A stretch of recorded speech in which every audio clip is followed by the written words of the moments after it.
Hi everyone, thanks for tuning in.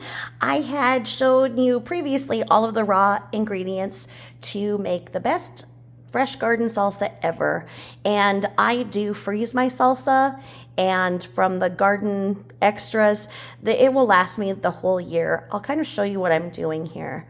Now, this is kind of the ratio. If you go back to the first video, you're going to see that I had maybe 25 tomatoes, 3 large onions, 8 large peppers, garlic, lime juice. I had a fresh lemon that I squeezed, cumin, black pepper, salt, and I also do at least a teaspoon of sugar. Sugar takes the acid content of the tomatoes down and just helps everything to kind of mesh together. Now, because I do freeze this, I take anything that's going to taste mealy out. You know, when tomatoes get that mealy, gritty thing, that's so you want to, when you're cutting up all your tomatoes, you want to take out all of the seeds and the white part that could get mushy. And this is kind of what it looks like. Oh, and the cilantro. The cilantro is so important, gives such a beautiful thing, and the cumin just makes everything smell so good. Now, this salsa can be used for many things. This is about the ratio of what it looks like here. When it's stirred up, you're going to have this, okay? Now, I put it in multiple freezer-safe containers. What I do then is I'm able to take a container of salsa out, and I like to mix them with my eggs. The moisture content from the tomatoes as it thaws is really good with eggs. You scramble the eggs, and then you add the salsa, and the water content from the tomatoes and the peppers really gives scrambled eggs a fluffy texture. So I will use this for breakfasts. I will use this for preparing chicken, taking out a container of this and just cutting up a couple of 2 or 3 breasts of chicken. Adding this just makes for an easy nighttime meal. Your prep is going to be in cutting all of the ingredients to really small pieces. I like them bigger because when it breaks down from being frozen, these all break down a little bit, and sometimes I will run it through the blender, and other people do run it through the blender or a food processor, but I don't mind the bigger pieces.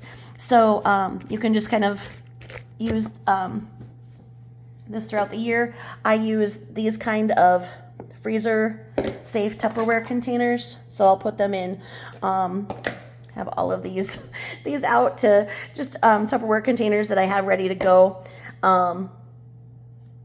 that I'll know are the right portion to pull out for a dinner. So the traditional, let's say,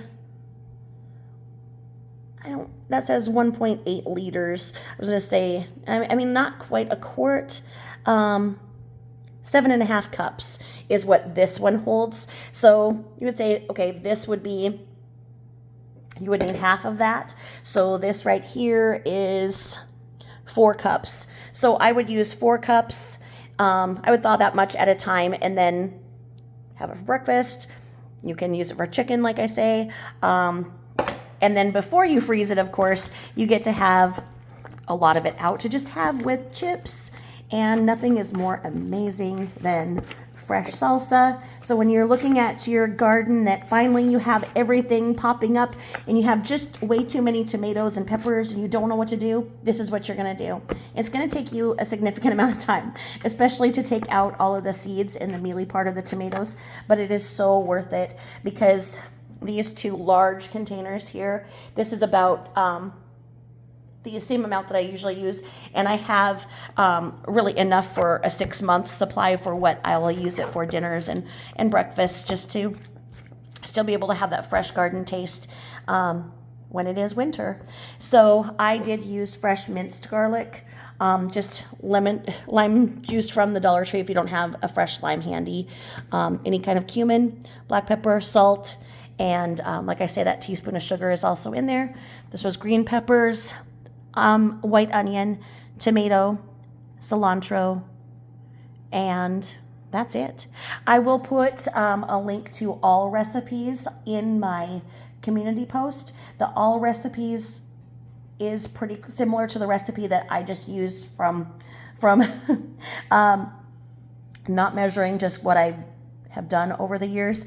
So if you do a Google search and you put in salsa, green peppers, tomatoes, onions, it will bring you to a recipe just like this.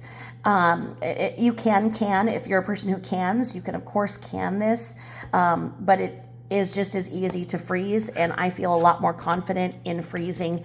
As long as you take out that mealy part, you're fine. So thanks for listening, and if you have any questions, be sure to ask me in the comments below. Thank you. Bye-bye.